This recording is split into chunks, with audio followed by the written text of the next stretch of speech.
My confession and apology. Why I had to write this book, and more importantly, why I had to do the work and implement the protocol. I am patient zero. I apologize to Katie and my family for not hearing this sooner. In the first version of this book, I did mention my family history of Alzheimer's, as well as my 100 plus concussions. I did not mention just how bad my brain got before I turned things around. Before now, I have not shared any of this publicly or privately because I did not want to burden anyone, as well as fear of how this might impact my independence at any point in the future. I am sharing this now because I am weighing those fears against helping the millions of people that have had concussions and traumatic brain injuries from sports, military, or life. How bad did my brain get before I turned it around?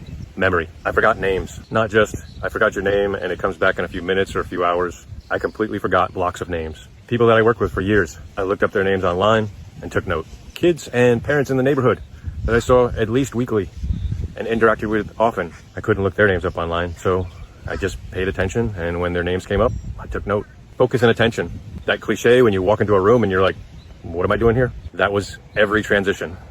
What am I doing here? What am I doing here? What am I doing here? Thankfully, I always had the answer. Brain endurance. In my 20s, sleep was optional. Now at 57, I absolutely have to get 8 to 9 hours sleep, or it obviously affects my mental or physical performance. Even with that 8 to 9 hours of sleep, I got to the point where I was good for about 8 hours of awake time. What does that mean? Typically, say I get up at 5 a.m. and I'm able to definitely go physically, go mentally, and be sharp until about 1 p.m.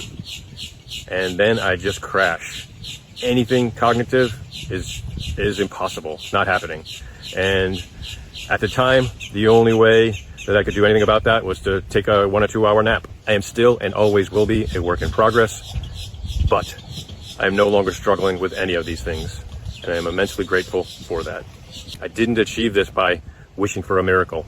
I achieved it by treating my brain like a dynamic adaptive system and systematically feeding it the stimulus that it required and the metabolic fuel that it needed to heal. You do not have to accept the slow, terrifying fade into the fog. Your trajectory can be changed. For a long time, fear kept me silent, but the stakes are simply too high for me to remain hidden in the shadows.